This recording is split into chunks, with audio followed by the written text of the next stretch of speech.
আসসালামু আলাইকুম প্রিয় দর্শক মণ্ডলী, আপনাদের সবাইকে স্বাগত জানাচ্ছি আমার বাংলা 24 নিউজের নারায়ণগঞ্জ নির্বাচনী এলাকার বিশেষ প্রতিবেদন নিয়ে। আমি সৈয়দ গোলাম মহিউদ্দিন আপনাদের জানাচ্ছি নারায়ণগঞ্জের আজকের নির্বাচনের আগের দিন বিশেষ বিশেষ সংবাদগুলো। আজকে নারায়ণগঞ্জের বিশেষ সংবাদ হচ্ছে ফেসবুক প্রচারণায় নারায়ণগঞ্জের প্রার্থীরা কে কত ব্যয় করেছেন সেই সম্পর্কে। ত্রয়োদশ জাতীয় সংসদ নির্বাচনকে কেন্দ্র করে নারায়ণগঞ্জের 5টি আসনে প্রার্থীরা সামাজিক যোগাযোগ মাধ্যম বা ফেসবুকে ভোটের প্রচারণায় উল্লেখযোগ্য পরিমাণ অর্থের ব্যয় করেছেন। ফেসবুকের অ্যাড লাইব্রেরি থেকে পাওয়া তথ্যে দেখা যায়, গত প্রায় এক মাসে অর্থাৎ 8 জানুয়ারি থেকে 6 ফেব্রুয়ারি প্রার্থীরা অনলাইনে ভিডিও কন্টেন্ট ও পোস্ট বুস্ট করে ভোটারদের কাছে পৌঁছাতে কয়েক শত ডলার ব্যয় করেছেন।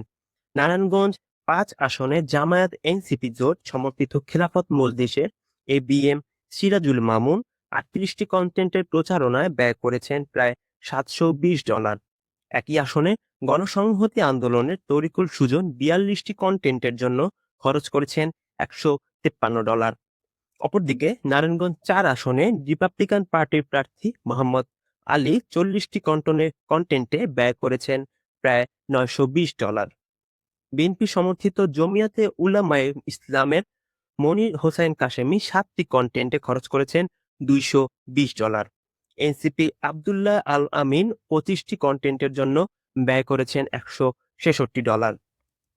নারায়ণগঞ্জ 3 আসনে বিএনপি মনোনীত প্রার্থী আজহারুল ইসলাম খান মান্নান 59টি কন্টেন্টে খরচ করেছেন $491।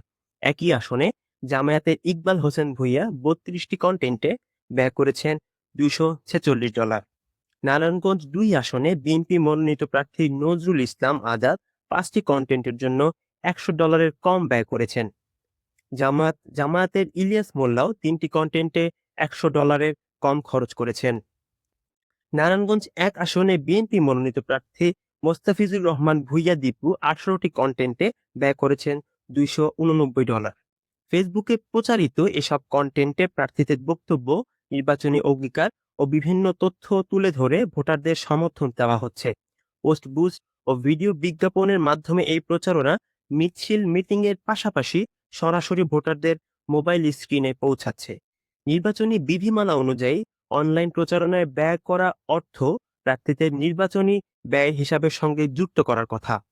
নির্ধারিত সীমা অতিক্রম বা ব্যয়ের হিসাব যথাযথভাবে দাখিল না হলে আইনগত জটিলতার মুখে পড়তে পারে সংশ্লিষ্ট প্রার্থীদের। এই ছিল আজকে নারায়ণগঞ্জে নির্বাচনের আগের দিন বিশেষ সংবাদ। আমরা আপনাদের সাথে আছি সবসময় আমার বাংলা 24 নিউজ। সাথে থাকুন সবসময়।